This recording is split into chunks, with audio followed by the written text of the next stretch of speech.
खासदार निलेश लंके संतप्त. राष्ट्रीय महामार्गाच्या अधिकाऱ्यांच्या लगावली कानशिलात.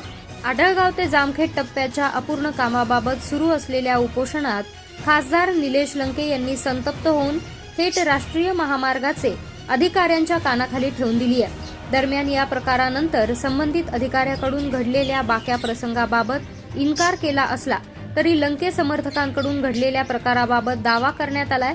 या प्रकारानंतर काम अपूर्ण ठेवणाऱ्या रस्त्याच्या ठेकेदारावर गुन्हा दाखल करण्यासाठी श्रीगोंदा पोलीस ठाण्यात हाय व्होल्टेज ड्रामा रंगला.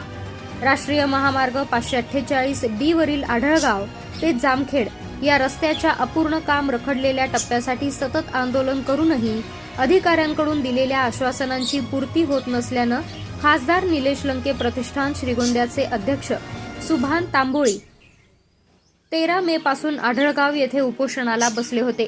या उपोषणाला पाठिंबा देण्यासाठी खासदार लंके गुरुवारी आले होते.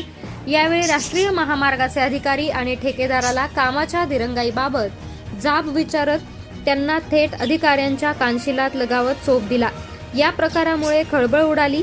दरम्यान घडलेल्या प्रकाराबाबत अधिकाऱ्यांनी चुप्पी साधत रस्त्याचं काम अपूर्ण ठेवणाऱ्या ठेकेदारावर कारवाईसाठी खासदारासह उशिरापर्यंत पोलीस ठाण्यात गर्दी केली. यावेळी चांगलाच राजकीय हाय व्होल्टेज ड्रामा देखील रंगला होता.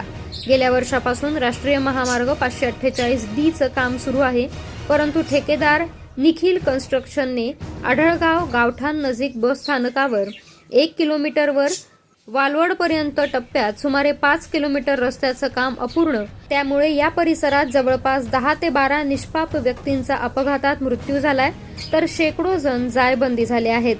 याआधीही तांबोळी यांनी 3 वेळा उपोषण केलं होतं. यावेळी खासदार लंके यांच्या उपस्थितीत अधिकाऱ्यांनी काम पूर्ण करण्याचे लेखी आश्वासन दिले होते.